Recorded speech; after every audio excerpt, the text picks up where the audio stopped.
Good morning. Please make your way to your seats and silence your devices. Our program will begin in 5 minutes.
Welcome to the 2025 Co100 Small Business Forum at the U.S. Chamber of Commerce. Our program will now begin.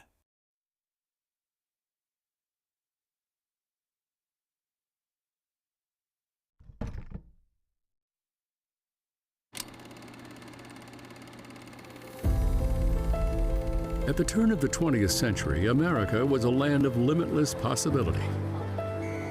The skyline rose with steel and ambition, bold, daring, and unstoppable. Fueled by the American dream, small-town entrepreneurs built companies that reshaped industries and uplifted their communities. Innovation became the heartbeat of our nation. In 1912, local business leaders united with a shared purpose: to create a single voice dedicated to defending free enterprise, empowering businesses to serve people, provide solutions, and strengthen society.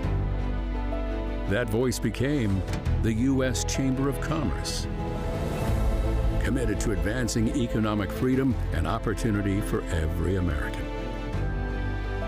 For over a century, we've been a driving force at the crossroads of progress, shattering barriers, fueling growth, and creating opportunities for people building better lives. We don't just support business, we ignite it. From local startups to global enterprises, we create an environment where potential thrives, empowering communities, leaders, and creators to transform bold ideas into lasting impact. Working with and for a local, national, and global federation of partners, we fight for American businesses in the courts, in state capitals, in Washington, and on the world stage. Steadfast in our principles, unwavering in our resolve, uncompromising in doing what's right. This is America's story, written with vision, bound by conviction, illustrated through courage, and enriched by the hard work of everyday people, local business owners, and global visionaries who continue to define us. It's an enduring legacy of strength, determination, and shared ambition. One we proudly build upon as we work to write the next chapter of our nation's story. Join us. Together, let's build a future of growth and opportunity for the pursuit.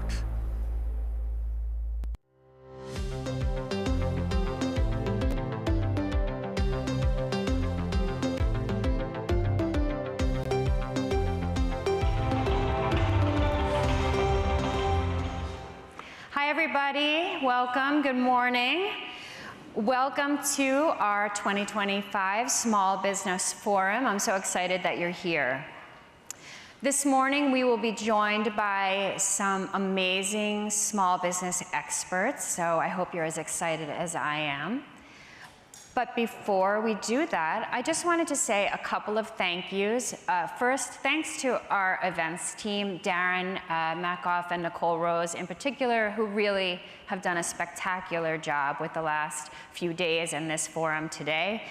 And also I wanted to thank our sponsors, American Express, Coinbase, Dell, Google, Oracle NetSuite, Square, T-Mobile for Business, and Walmart Business.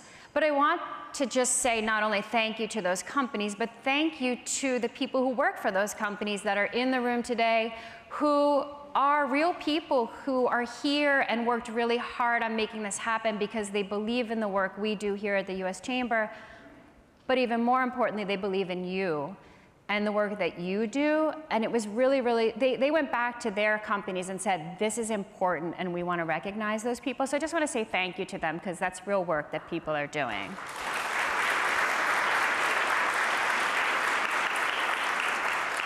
Okay, so I said that we will have small business experts here today, and we will, but I also was talking about you.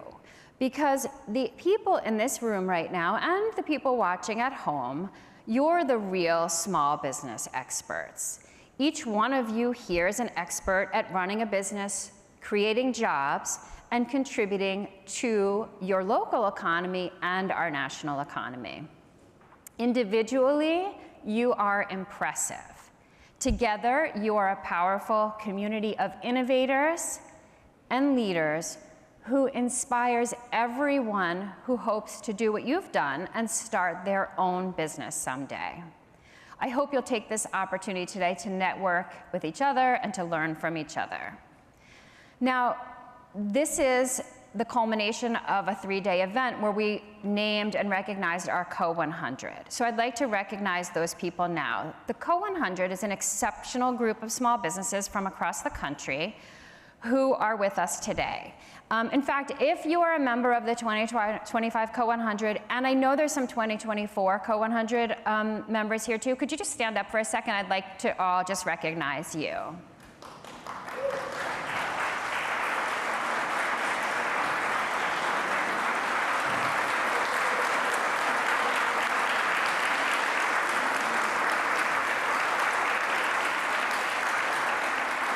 Thanks. So each of these businesses excels at something different. Some focus on customer service. Others have built thriving company cultures. Many of these companies are known for the roles they play in lifting up their communities and their local economies. Still others are focused on innovating and disrupting their industries with new technology and business models that no one has ever thought of before. That's what I love most about working with small businesses every day. Each one of you finds a unique way to shine, to stand out, and to foster growth. And every small business owner I have ever met does this work because they care about more than just being profitable. They care about doing that in a way that allows them the freedom and independence to do it in the way that they choose. It's about being a leader that inspires others to do the same. It's about creating opportunities for those around you to thrive.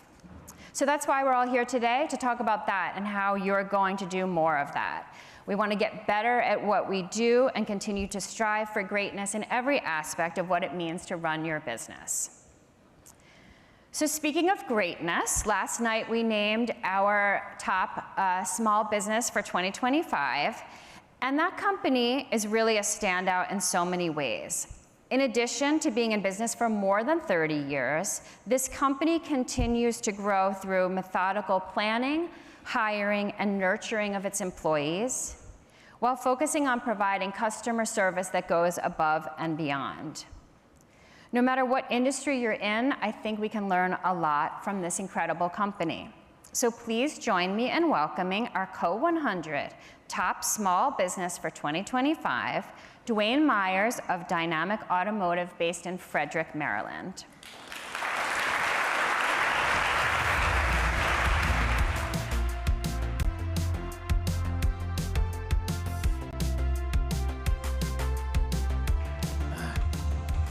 How are you?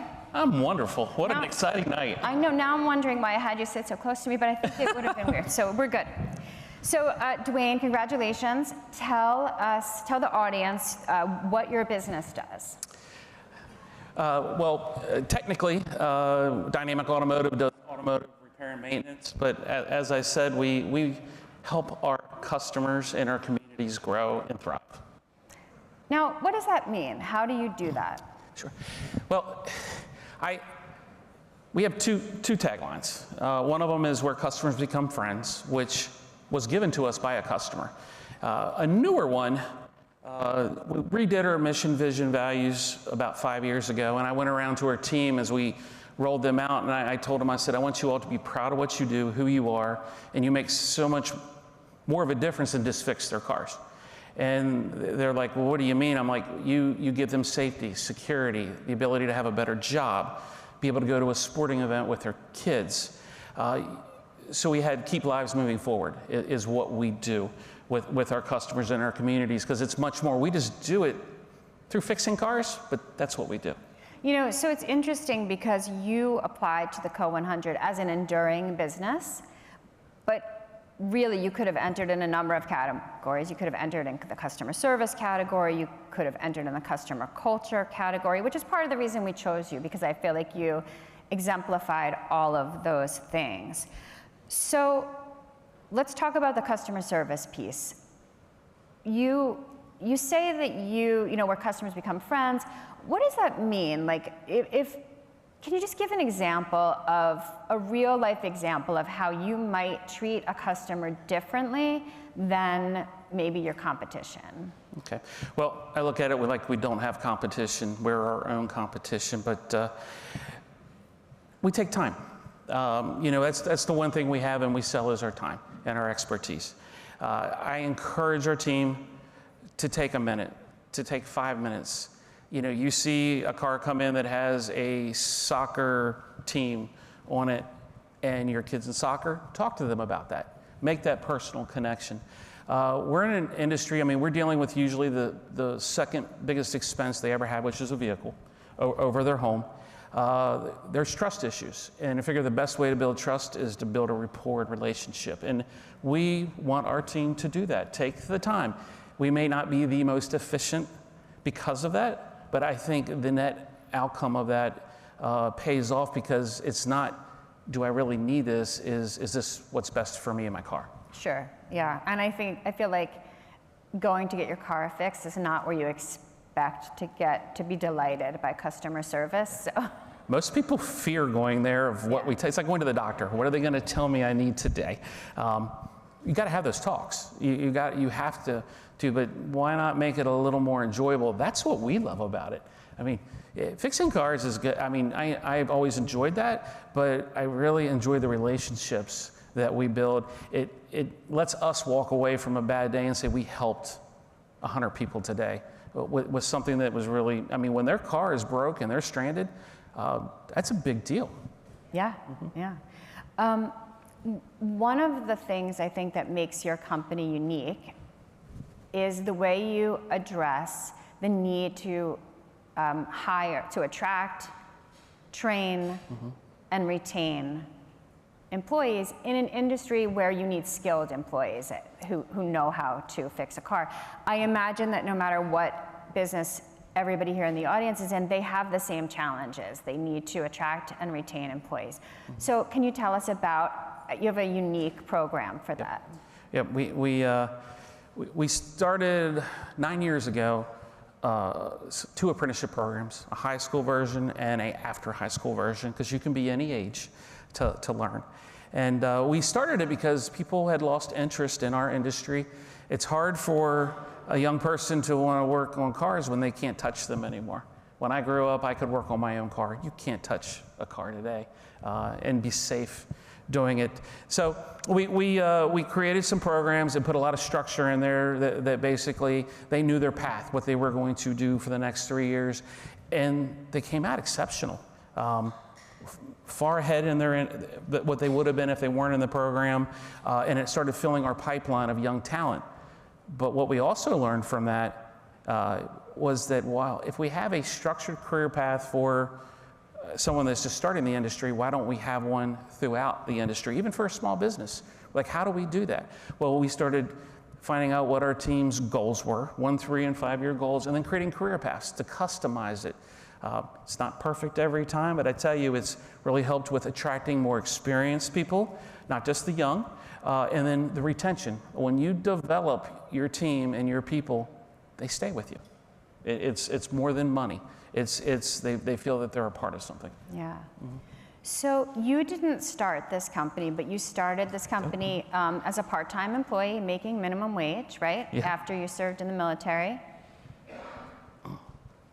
And that's, an impressive path from starting there to where you are today. And so even for people who did start their companies, I guess I just wanted you to tell us a little bit about that journey. How did you travel from being a beginner to really running the successful company? Right. I had definitely an interesting journey, because I very much an introvert, which most people will not believe. My business partner's about one of the few people left that remembers me being that way. But I loved fixing cars, and that's all I wanted to do. I didn't want to talk to people. But as times changed and I grew and I knew I wanted to actually be in business and bought in, I worked on myself to get out there, and it just became more about people. I haven't touched a car to work on in probably 10 years. But it's more about the people and working with them. But I had to put myself out there and be willing to be uncomfortable so that we could grow as a company, which then has allowed our team to grow. So I use myself as an example for them as I challenge our team, go to a Dale Carnegie training, go in front, talk talk in front of a school class. They're petrified, but when they do that, I said, you raise your value and your confidence, and people look at you as a leader. What is your best advice to someone just starting out, or someone who hasn't even started yet, but really has like a burning dream, burning desire to start their own business? 2 things. Invest in your team. Always, invest in yourself so you keep learning, but invest in your team. A lot of my peers and other business owners are afraid that if they invest, these people may leave and take those resources with them. I say, well, there's a good chance they'll stay. But invest in them, and then also, when you can, invest in the community. I think it's the fastest way for a small business to be successful is to invest in the community that you serve. We didn't talk about that, but your company does a lot of community. I don't want to call it community service, but you're very involved in your community. Yeah, we put our shops not on a main highway. We put them in communities. And we do that because that's part of where customers become friends, is we get that relationship model, because we see the same customers year over year. As Lee, my business partner, will say, they've had people bring in their kids from the hospital, they just had a newborn and they bring them by. We've seen multiple generations. We're at least on our 3rd generation now. So to see families, we're there for their successes, and unfortunately, we've been there for all their losses too. We've been to more funerals than I care to ever mention. Well,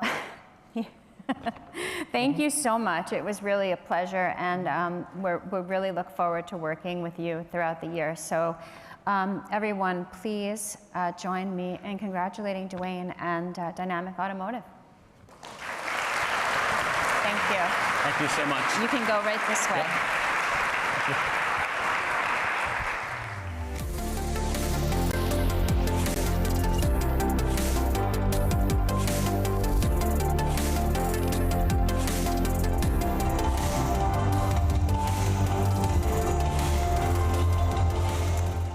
So everyone, this is Neil Bradley, and Neil is the U.S. Chamber of Commerce's Chief Policy Officer. Hi, Neil. Good morning. Thank you for joining us. Last night was fun. Did you all have fun? I had a lot of fun. Yeah. So Neil and I have this regular gig together called a Small Business Update, where we get together and we talk about the issues that are impacting small businesses. And Neil has a real knack for explaining things that seem really complicated to me in a way that I can understand, and I think that our audience really appreciates. So Thank you. I'm going to not even look at my questions because my first question is, we are in a government shutdown. We are? So where do things stand with that? What do you think is going to happen? Well, eventually the government will reopen. It's just a question of when. Listen, on one hand, you kind of look at it and you say, government is not, thankfully, the engine of our economy or of our society, right? You all are the engines of our economy. You're the engines of your community. That said, a well-functioning economy needs a functioning government that doesn't feel like it's too much to ask, and there is real pain for people who have to rely on the government. So thousands of small business contractors who will go without their bills being paid, and who knows when they'll have the opportunity to recoup those funds. If you were about to get a SBA-backed loan, that's on hold today. I hope you weren't making a major plan based on the timing of that loan, because you don't know when it's going to go through now. These are real-world implications for business, not to mention the personal implications. Every time we have one of these shutdowns, we hear horrific stories of people with awful, life-threatening diseases who were about to go into a clinical trial at the National Institutes of Health who can't enroll until the government reopens. So shutdowns are choices. This is a bad choice, and hopefully our elected officials will realize that quickly and bring it to an end. One thing here at the Chamber, we love to hear from small businesses, and we actually would love to hear from anyone here or anyone watching at home if the shutdown is impacting your business, we, on our Watch Live page at home, you'll see a link where you can submit those stories.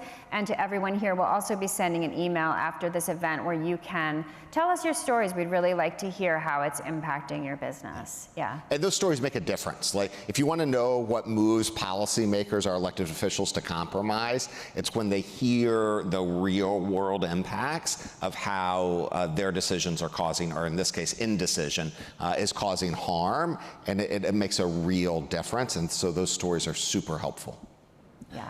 Okay, so you started to talk about the economy. Let's just talk about the economy in general. What are you seeing? What do you like? What are you worried about? We have an amazingly strong economy. The resiliency that's occurring from main streets kind of all the way across the country is real.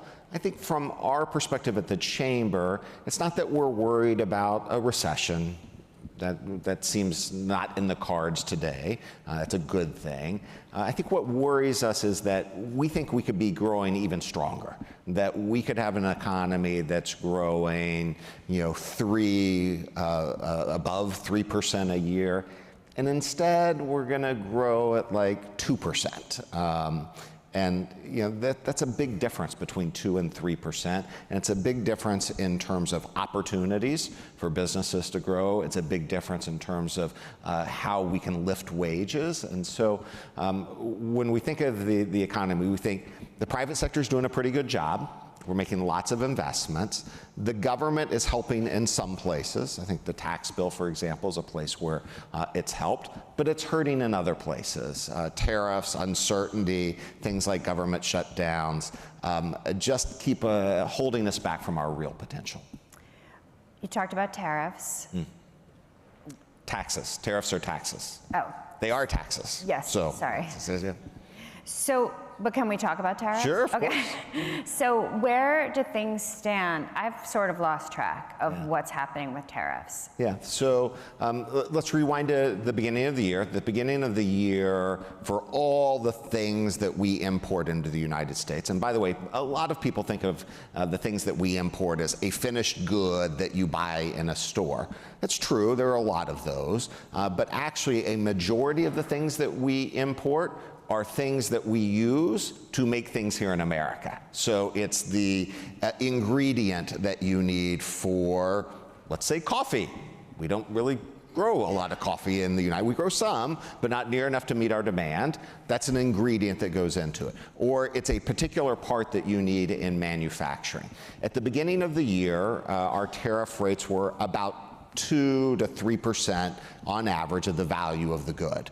We're at about 18% of value.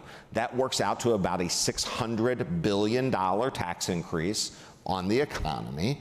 You can't raise taxes by $600 billion and not at least have some negative effect on the economy and growth. Now, where are things going forward? There's going to be a Supreme Court hearing in about a month on whether or not the president's use of this 1970s law to do most of his tariffs is legal or not. So far, 3 courts have said it's not legal. So what happens if the Supreme Court agrees? Well, first, if you paid tariffs under that statute, you're going to get a refund. But that doesn't mean that the tariffs are necessarily going away. The president has lots of tools to impose tariffs, and it's pretty clear that if the Supreme Court says you can't use this tool, that he's going to turn to other tools, which he almost certainly has the legal authority to use. So tariffs aren't going away, but if the Supreme Court says these tariffs are unconstitutional, look for your refund. Do you want to talk about, in case people don't know, and I'm sure they don't, what is the Chamber's position on tariffs? Yeah, we've been around 113 years. You saw that in the video. For 113 years, we have not liked tariffs. So we're maintaining our great consistency there. It's not that tariffs can never be used. There are some national security reasons to have tariffs. There are some times when countries try to take advantage of us in unfair ways in which a tariff can be an appropriate response, but those are the exceptions, not the rule. The rule ought to be that that in a free economy, just like you trade with people in your community, you buy the best product at the best value, you try to sell the best product at the best value. In a global economy, we can improve, the rising tide can lift all boats if we have the opportunity to sell, to buy with people, not just across our country, but across the globe. So, on the flip side, earlier this year, Congress passed the One Big Beautiful Bill, and that contains... That's actually the legal name of it. I don't know what they were thinking. Like, really, like, I'm really going to convey to you what this bill does. It's the One Big Beautiful Bill. Like, yeah. But anywho, I digress. But we remember it, so maybe it was good branding. Yeah, but we should remember what it does, right. though. Well, yeah. you're going to tell us right now. Okay. So tell us, there are some things in there that actually will be helpful to Very much small so. businesses. So can you talk about some of those things? Yeah, so let's start with most of the important thing, the big tax increase that we avoided. So businesses who are small businesses generally are pass-throughs. You pay your taxes on your personal income tax. The top marginal tax rate on business income is just under 29%. Had Congress not passed this bill, it would have jumped to over 39% effective January 1. That is a huge increase. That is a big tax hit on small businesses. It also would have meant that we were, relative to big companies, we were taxing small businesses at a much higher rate than big companies. This bill stops that from happening.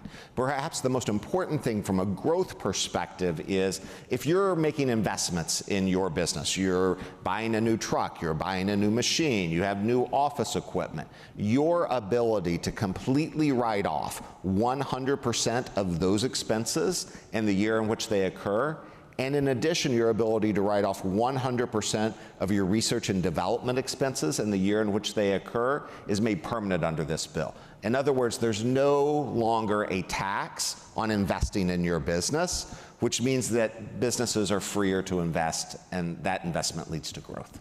One of the themes of the Co 100 and what we heard from many small businesses is that taking care of their employees is what helps them be competitive because they can attract and retain employees. And there are a couple of provisions in this bill that help companies do that. So can you talk about those? Yeah, let me start with the first one. I think it was Red Rooster Coffee last night who talked about having a child care facility for their employees. We know in communities across the country that a difficulty that a lot of employees have is a lack of access to affordable child care.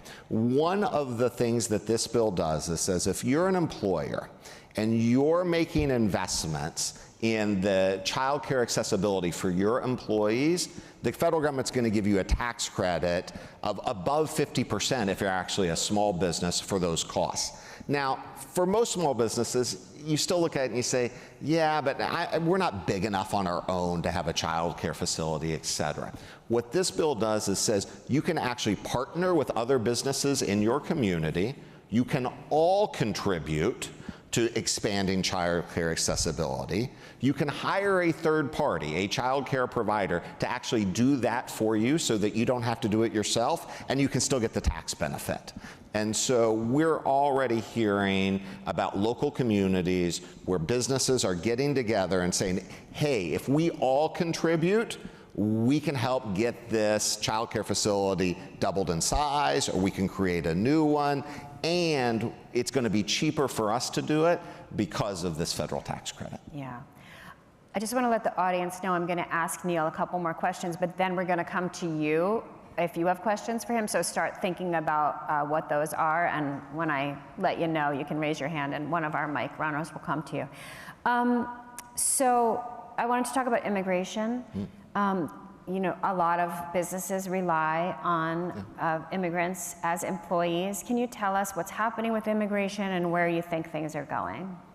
Yeah, first, credit to the Trump administration for taking really important steps to secure the border. What was happening there, whatever your beliefs are about how people, the right levels of legal immigration, what we saw happening at the border, like none of us should be satisfied by that. And it's good that with respect to the border that we've stopped that. Now we have questions about what do we do with respect to people who are legally working. And I remind the folks across the street quite often that the federal government over decades, as a matter of policy and law, has given people who didn't initially enter the country legally a piece of paper that says you can legally work until it's safe for you to go back to your home country in the case of temporary protected status, until you have an asylum hearing, which might be your right under federal law. You can work, and you can legally work. That's a good thing. Like, we want people working. We don't want people really. If you're going to be here, if you have a legal right to be here for some period of time, we want you to work. And by the way, if you're an employer, you've hired these individuals and you've done everything right. The government has said they're legally eligible to work. You haven't done anything wrong. Well, we're in the midst of pulling back those legal work authorizations, which means all of a sudden people, some of who've been here a couple of decades, have suddenly gone from being legally eligible to work to not legally eligible to work.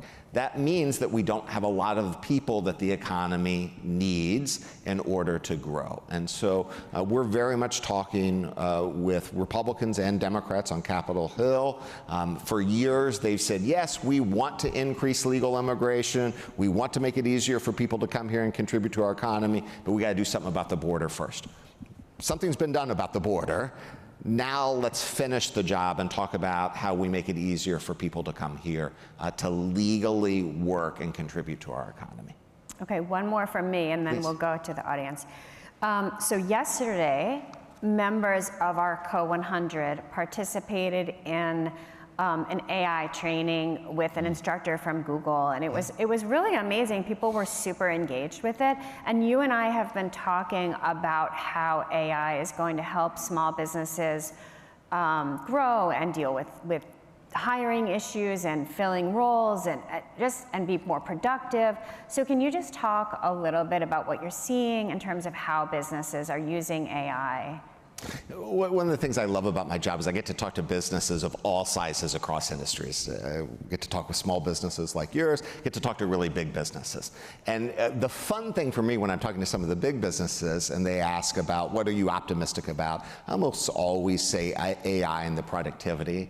And I say, hey, I want to, and you know, they're confident in how they're using AI in their big business. And that's all nice. And I say, but you know what? You know why I'm optimistic? Because small businesses are using it more quickly and more effectively than the biggest businesses. And they all go, that can't be true. I go, it is true.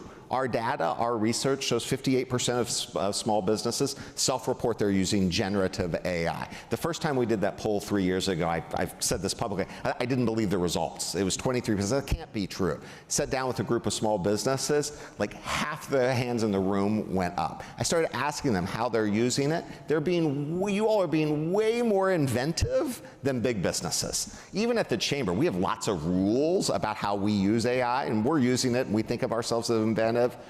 You all are rule breakers in a really good way, and you are doing the innovative things that a lot of large businesses won't do. So the reason I'm optimistic about AI, the reason I'm optimistic about productivity growth and therefore economic growth is because lots of companies, lots of small businesses are being really innovative and using AI to make themselves more productive and to grow, and that is absolutely going to lead to a stronger economy. Yeah, I think that's the theme over and over again about small businesses. They're always able to adapt and pivot and experiment more quickly. You go to a big business and you talk about using AI, and the first people that come in aren't AI engineers. It's teams of lawyers to tell you about what you can't do.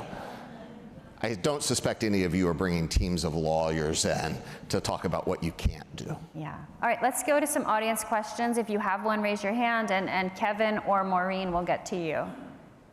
So good morning, everyone. I'm Darlene Wilson-Gallion. I'm from Birmingham, Alabama. I own an accounting firm there, 20 years in January.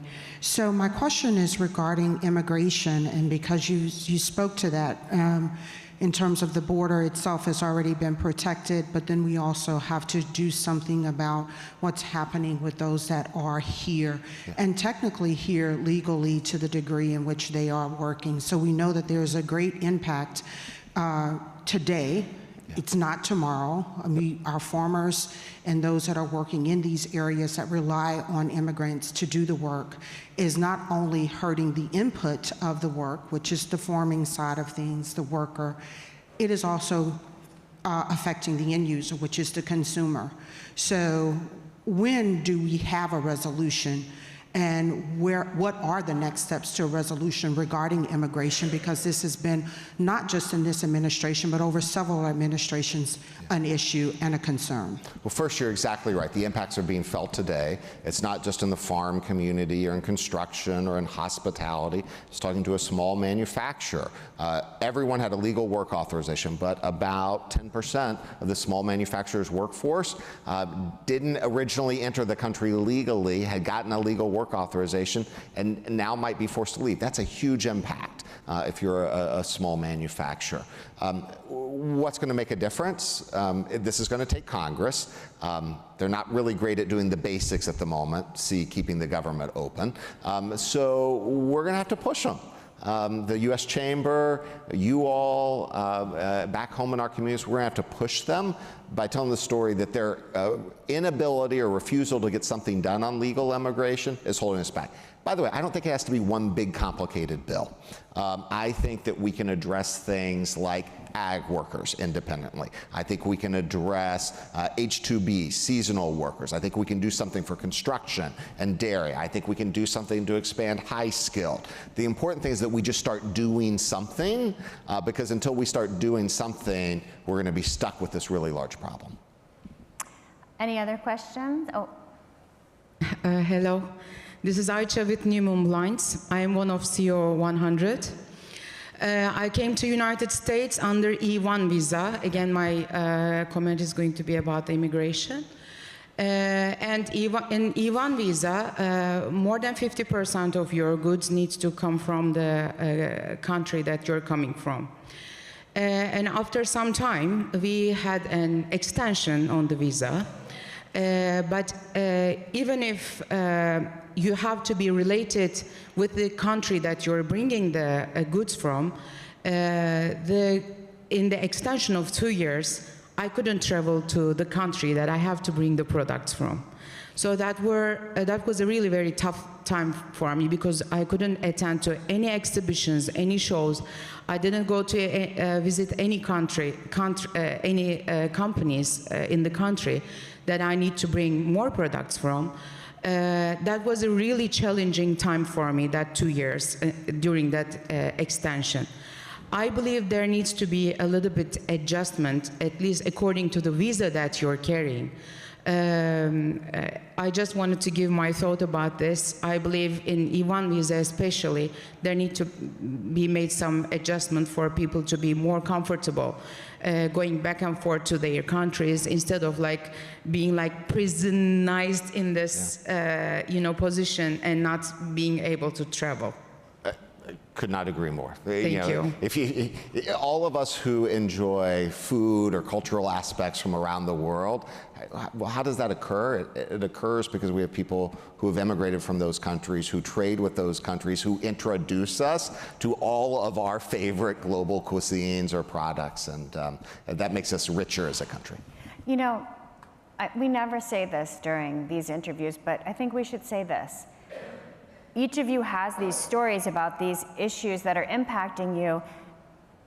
The U.S. Chamber of Commerce is advocating on your behalf, but we need to know what those issues are. So please become a member. It's very inexpensive to become a member of the U.S. Chamber of Commerce as a small business. And if you become a member and we are hearing from you and engaging with you regularly, we can better advocate on these issues that we're hearing about from all of these people. When I'm up lobbying lawmakers, I would say 40%, I'm telling them data, statistics. 60%, I'm repeating, without attribution of names, stories that you all have told me.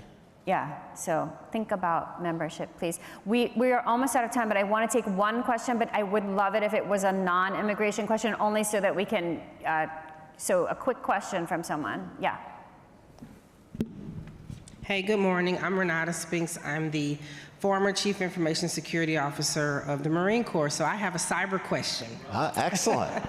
How do you see, as you're interacting, thank you, with the lawmakers, when the government is open, now that the government is shut down, across sectors, farming, immigration, you name it, how are you seeing them addressing the cybersecurity challenges that we have when we're open, when we're shut down, national security, critical infrastructure, all of the above? How are the lawmakers thinking about that, in your opinion, and what are some of the steps you think we could take to increase that posture? Yeah, let me give you a positive and let me give you a quick negative. On the positive side, we really do have some of the best experts in the world in government who are helping navigate these issues. So I have a lot of confidence in the career officials that we have in government who are helping do that.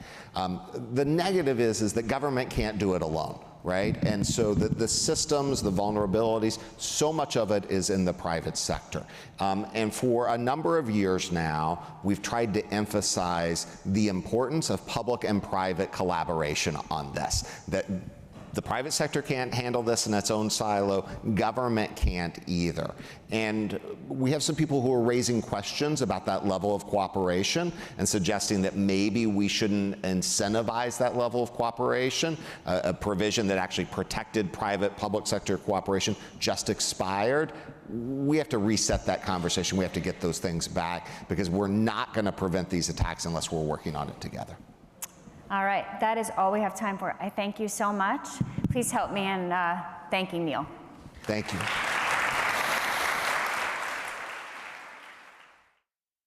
Please welcome Editorial Director at Co, Barbara Thau, Head of Coinbase Business at Coinbase, Sid Coelho Prabhu, and Director of Technical Sales at Intel, Brian Wirtz.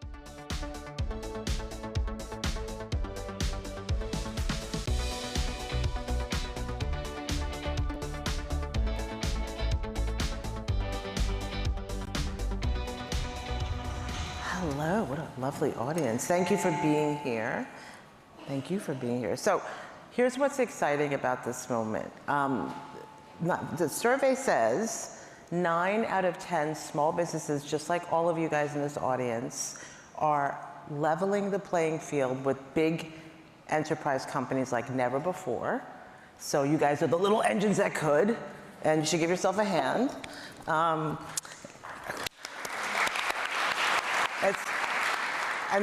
This is really happening. So I'm so pleased to welcome Brian Wirtz, Government Sales Strategy Director for Intel, a Dell partner, and Sid Coelho Prabhu, Head of Coinbase Business for payment platform Coinbase. We're going to dig into the tech that's actually solving small business pain points and unlocking growth in practical terms. So thank you, and we're going to get right into it because I can talk fast because I'm a New Yorker. So we're going to start with you, Brian.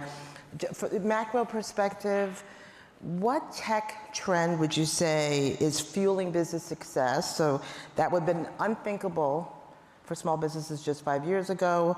And I know those 2- and 3-part questions are annoying, but I'm going to try it. How Intel and Dell are, and Intel's a Dell partner, capitalizing on the trend and a resulting small business success story. Sure, yeah.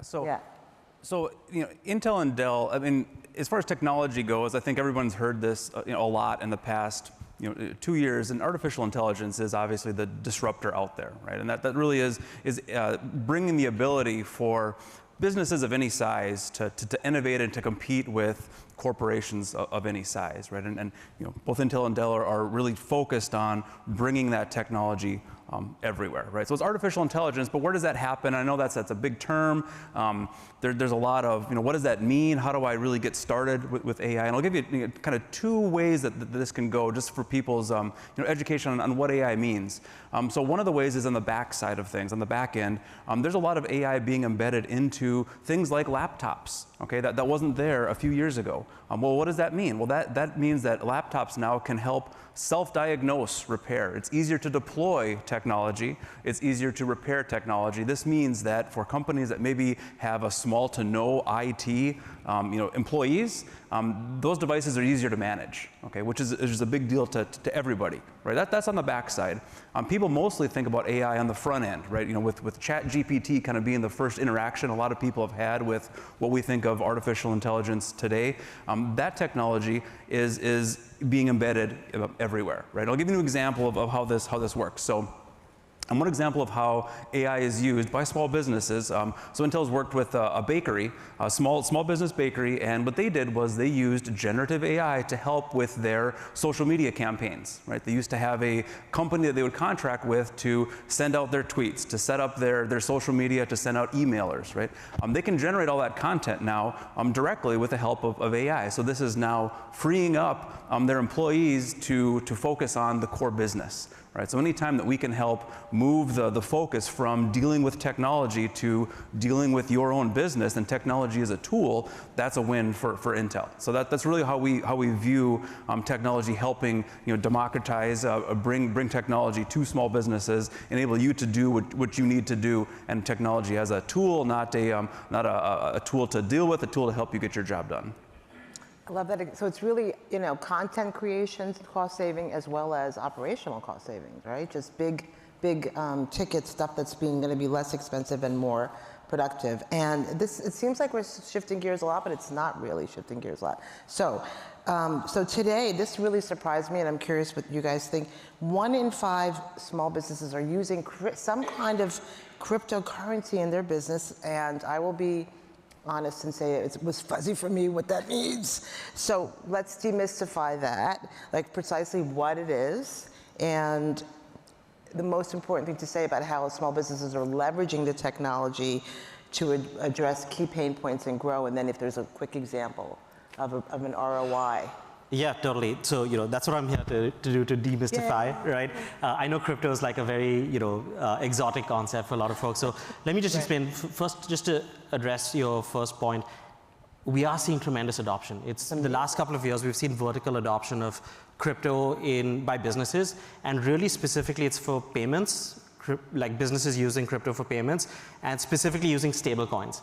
And so maybe I should just take a minute to explain what stable coins are for folks that don't know.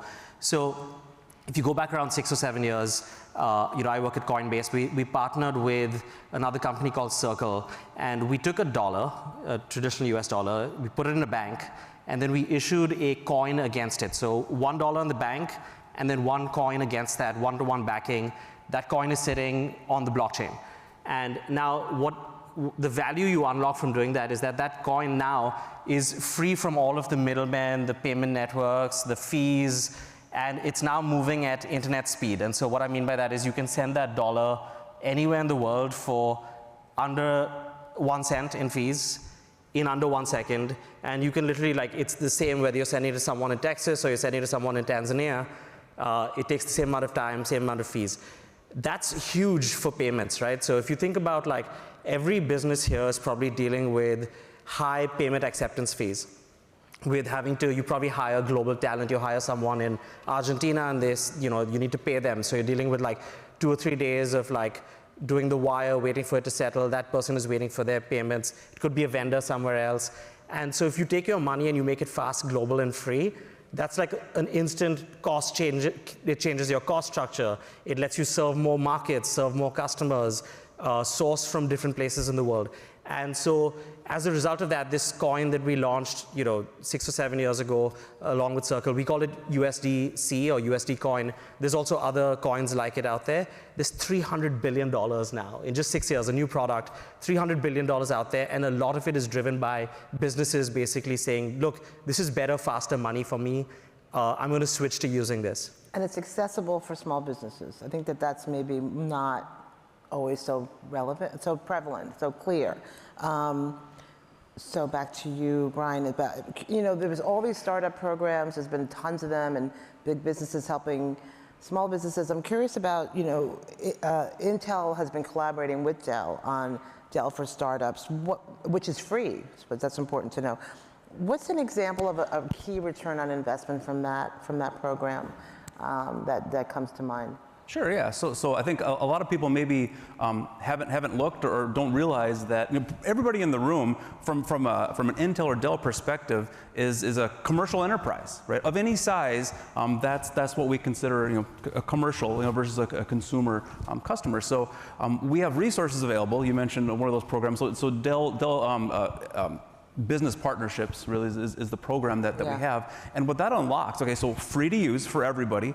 And what we work with is one of the biggest problems we see with technology adoption is, especially when we've talked lately about AI, is where do I start? Right? We hear about it a lot. It feels a lot like what we call boiling the ocean. Right? Like we don't know where to really get a foothold into how can I adopt AI, what's realistic, how do I think of this?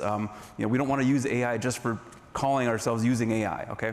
So these programs that we've put together are meant to be guides, right? So we have mentoring, we have webinars that talk about what is AI, how does that work, where can you start? Right, so there's a lot of resources available, and by the way, these are the same resources available to large enterprises, right? So this is available to everybody to get a start. How can I think about AI? How can I use the technology that companies like Intel and Dell produce to make that happen? Along with commercial discounts, right? Everybody likes to save a little bit of money. If you're using commercial devices, and everybody in this room would qualify for that, you can save money and get expertise and get help from these large technology companies that a lot of people don't know is available, and it's out there for everybody to use. So I encourage people to go and check it out and make sure you're participating in those programs that the technology industry has available for any company. And these are workshops, these are you have tech advisors, right? This is like, a combination of online and in-person learning. We do workshops throughout the year. It really, if you have questions about how can I apply technology to make my business run better, to help the business with your business goals, in a better way, these programs are available for you for exactly this reason. Yeah, and interesting connecting to Sid and Coinbase. Shopify, you guys have partnered with Shopify, talk about the little engine that became this gigantic e-commerce platform. And you're going to be enabling cryptocurrency payments with them. I guess I'm curious about, and I think the audience would be interested in, what's the benefit for small businesses beyond just enabling payments? Yeah, I would say just even in that payment space, if you look at the Shopify partnership we recently announced, just how it works is, for any existing merchant that has a Shopify account that sells on Shopify, you can now also accept crypto payments. And so what that means is you're opening yourself up to a much larger audience, global, like anyone in the world who has basically internet and a phone can buy something in your store. And so it's also opening up to a newer generation of, younger, the kids love crypto, right? And now they have crypto and they're going to be shopping on these stores. And so we really think this makes every business more global and makes it easier for them to scale when they could set up a Shopify store and start accepting payments from now really anywhere in the world. And then even beyond Shopify, just generally when you start accepting payments, you change your cost structures, right? So instead of paying the 3% acceptance fee, you can now reinvest that. We spoke to a business owner recently who told us, it was pretty funny. He said that if I was to add up all of the payment fees that I pay, that would be my highest paid employee. I don't pay anyone on my payroll as much as I'm paying in these fees.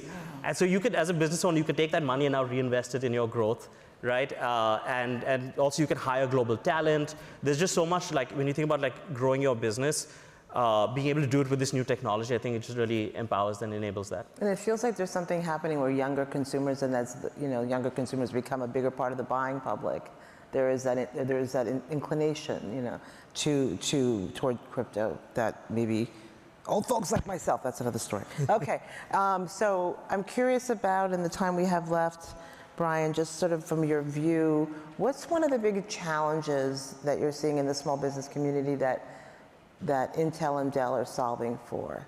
Sure. So I think one of the biggest challenges is partially what I mentioned before. Where do we start?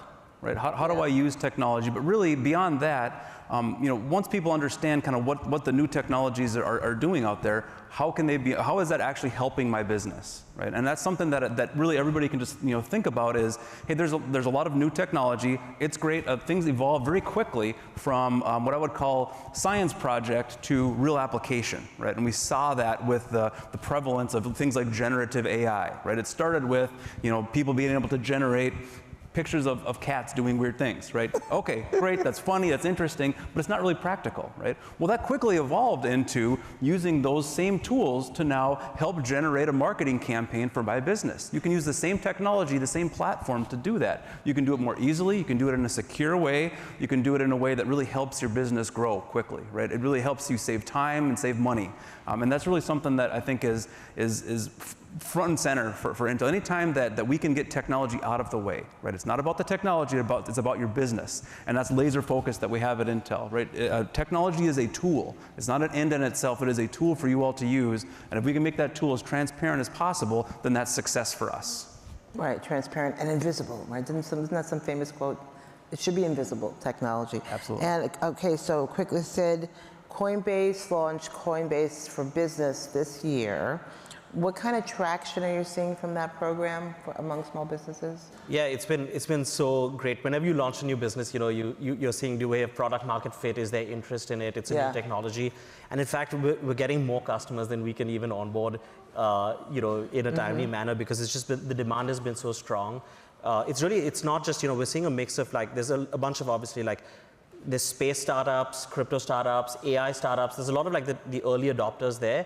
But what was most surprising to me was also to see just your traditional Main Street businesses, everyone from manufacturers, healthcare, they're all also exploring and onboarding. And so at least half of our customers are actually from that demographic, which surprised me. And actually, it goes to show how far the technology's come. I think we've had a lot of laws passed recently that legitimize crypto, that make it, that you're going to have the right accounting support, you're doing something, it's legitimate.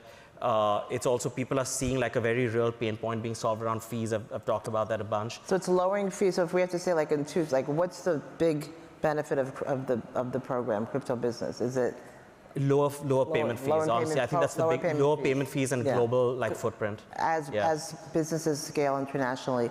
Okay, quick, fast answer. Best piece of advice for our small business audience that they can do easily, Brian, and then Sid, the two to drive business scale, whatever. Yeah, one thing for everybody can take back, I guess, is use commercial equipment, right? There are, like I mentioned, programs out there. You can get a commercial grade laptop for your business.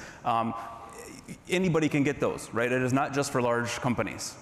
And it's embedded with AI. Embedded with the latest tech, the most durable, the best that we have is available to you all. The same exact devices, technology that we have for businesses of any size is available to everybody in this room. And Sid?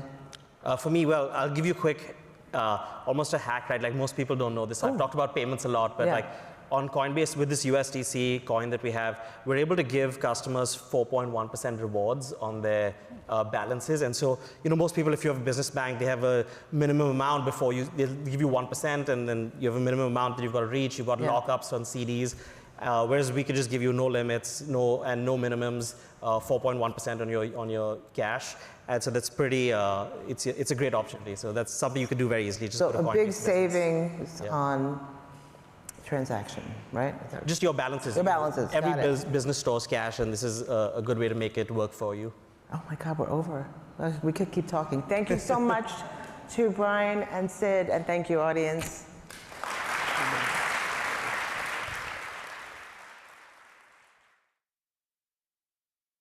Please welcome back Executive Vice President, Chief Policy Officer, and Head of Strategic Advocacy at the U.S. Chamber of Commerce, Neil Bradley, and Global Head of Knowledge and Information Products, Government Affairs, and Public Policy at Google, Christopher Turner.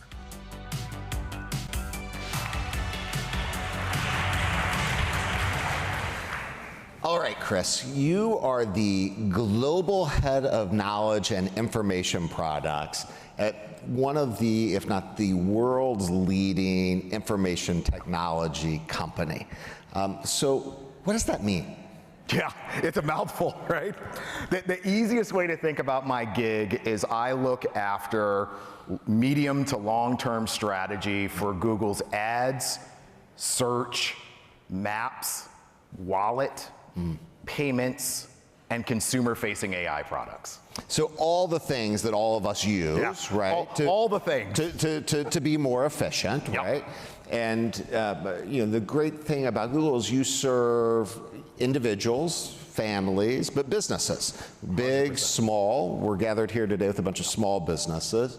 When you think about small businesses in this country and the tools that are going to be most impactful for them in the future, what's top of mind on your list? Yeah, I don't think I'm allowed to cash my paycheck unless I use the word AI 10 times. So top of the list is 100% AI. The power of AI tools to transform a small business, whether it is back of the house stuff like your marketing, advertising, payroll, or front of the house, how you are going to deliver a product or service more efficiently. Like AI is the groundbreaking tool. I don't think we've seen anything this transformative in at least 50 years for small businesses. The key is being able to use the stuff though, right? Yeah. So that's why we partnered up, and I'm happy to announce today a $5 million grant from Google.org to help train all of y'all on AI. And we hope to train 40,000 small businesses over the next 3 years together. All right, so $5 million to train 40,000 businesses. That's a big deal. Thank you. Someone got very creative with the name, right? Yeah. It's called Small Business Basics. But the AI in Basics is in parens, so it kind of hits you on the head about what we're talking about. But tell us a little bit about the program and how it's going to work and what we hope to achieve. Yeah, so it's going to be a combination of in-person and online training and skilling that's going to be delivered by Neil and the Chamber, along with local chambers. So you'll have access at multiple levels and through multiple ways. I think you saw some of this yesterday, my understanding. So you'll see more like that, right? More training on, and not just on our stuff, on everyone's stuff. You need to know that our stuff is the best, you got to play with everybody else's too, right?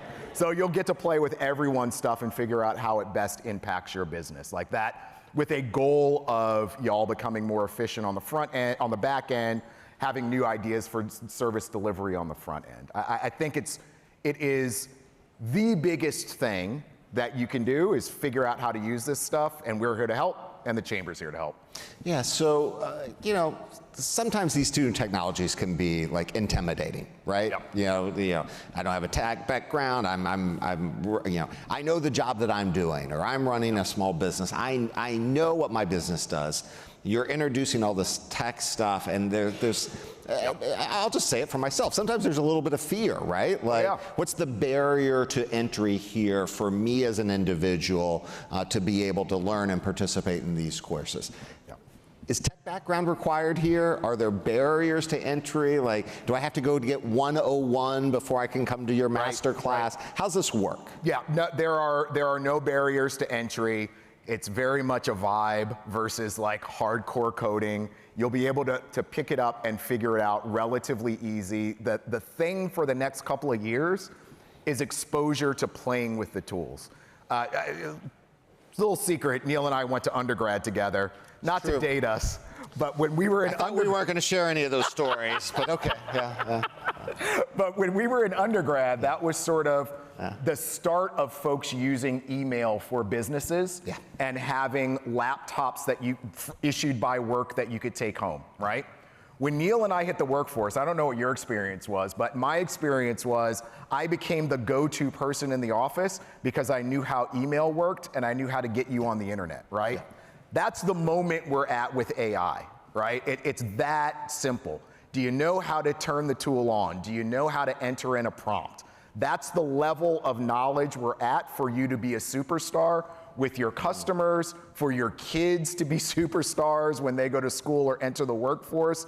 This is not like graduate, master's, doctorate degree level stuff. This is the equivalent of, did you reset your password? Did you turn the laptop off and then on? Did you plug in the internet cable? Did you dial into AOL? That really dates us. Wow, yeah. It was even for old, we have to refer to ourselves as old guys now. Yeah, even for old guys who fix things by unplugging it and plugging it back in. It turns out this works. Yep. So, okay, we're talking about a program that's free. That's flexible. You talked about how people can access it and deliver it. The idea is it's supposed to be fast, right? That I can pick up skills quickly. I love all of that, but paint a picture for me that if I've done this, if I'm running a retail business, if I'm running a restaurant, if I'm in manufacturing and construction, what's on the other side, right? Yep. Like, how are people using these tools today to make themselves more efficient and their businesses run better? Give me the promise of how things are going to be better. Yeah. Well, I think one of the promises, I heard a story from one of y'all in the room. It's entering in your business model and saying, how else can I make money? What are the things I'm not thinking about? And Gemini says, hey, here are 5 different things you could sell based on what you're already doing that might help you make money, right? So that sort of thought partnership, I believe this was a story around quilting, so shout out to whomever's story I am appropriating. And how you are able to use it for faster payroll. How you're able to use it, some of our products can help you in marketing and advertising, right? So imagine you have an AI agent that sets up your entire online advertising campaign for you, that you go through and verify, but you don't have to become either a marketing expert or an ads and brand expert to be able to set the thing up. The AI can set it up for you, and then you say, yes, I like it, no, I don't, right? The efficiencies that get you for back of house, those things are massive. Now, for front of house, it's the same story. Everyone likes to talk about, like, yes, you've got AI integrated into all of your tools that help you run the business more efficiently.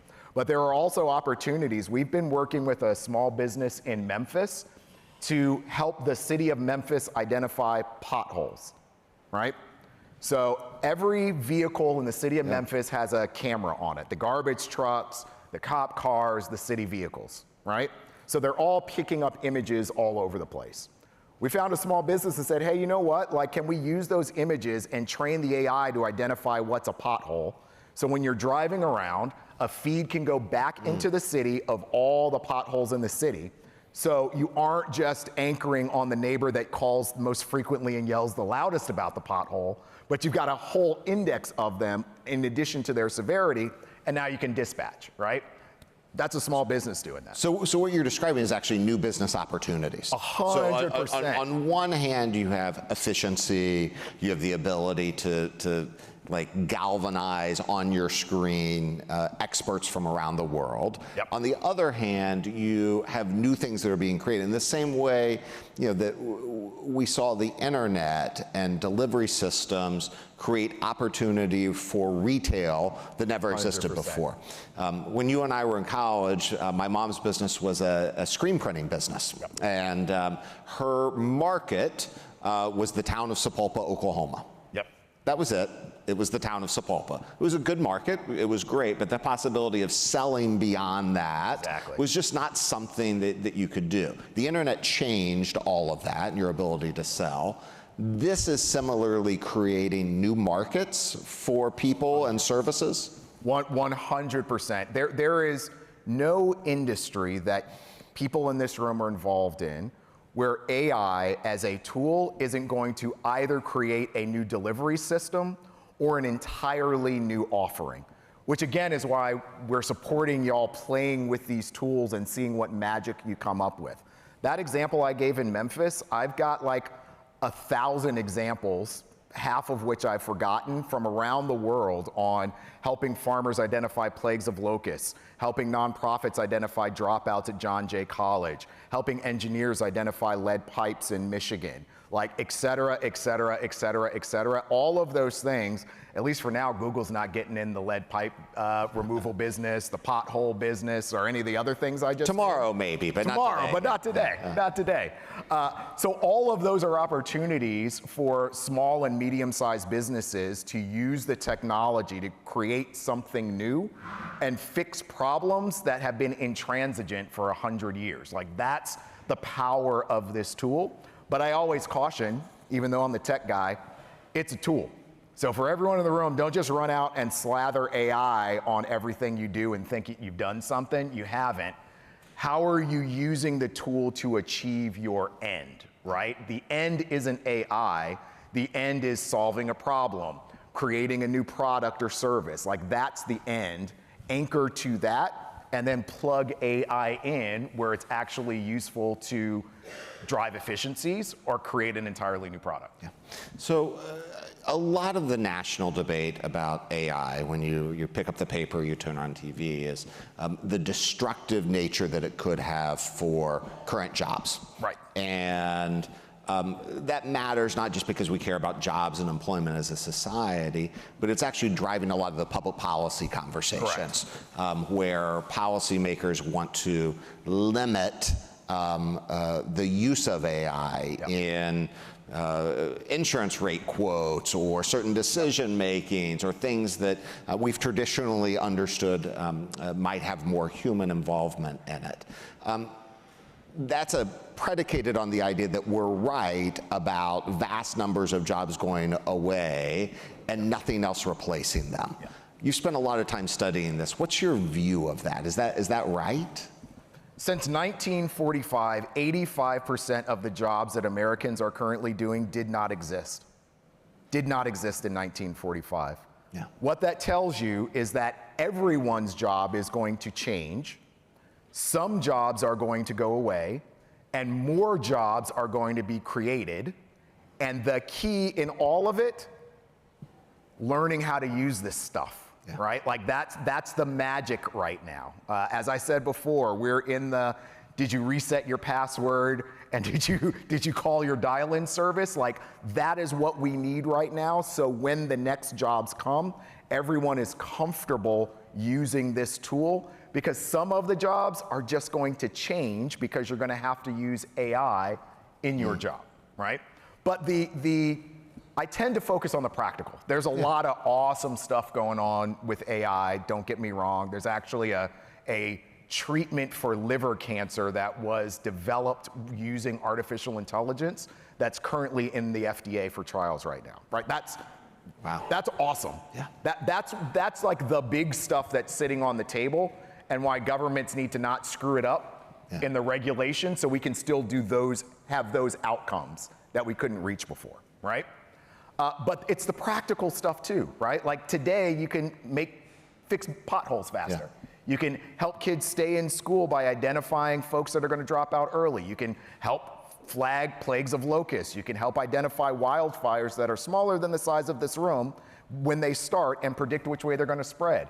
You can identify whether a river is going to flood or not a week in advance and have people evacuate. Like, that's the magic that you want. Those are the outcomes that you want from this tool. The outcomes that you don't want from this tool are also kind of practical and equally predictable. You don't want people using this to scam folks. Sure.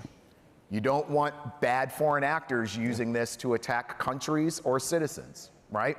There's a whole list of bad stuff that we already have laws for. Mm-hmm. And that AI can help us also prevent. And that AI, and that's the other trade-off, right? Like if you start blocking off AI's usage, are you locking yourself into a status quo where you could have made the status quo better because you used AI to prevent all the stuff that you're worried about, right?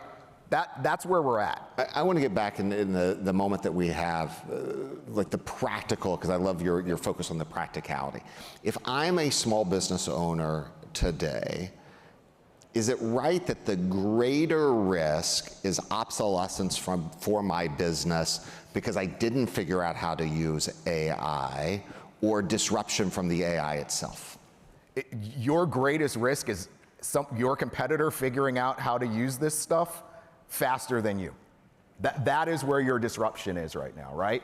And the risk comes twofold. One, you slather AI, think you did something, but didn't do it against what your actual outcomes are. Or two, you're so afraid of it, you don't use it, and your next three competitors do, and they figure out the thing that you missed. That's your immediate risk. And that's how this program, Small Business Basics AI, is going to empower small businesses to avoid that risk, to capitalize on the opportunity. I know we have information at your tables. Here's the thing. It's a free program thanks to the generosity of Google. It's free for you. It's free for your friends who own a business. It's free for people in your community. Help us make sure that businesses all across the country are using this tool so that we can get to the prosperity in individual businesses and local communities and nationally that we want to achieve. Chris, thanks so much for joining us. Join me in thanking Google for this awesome opportunity.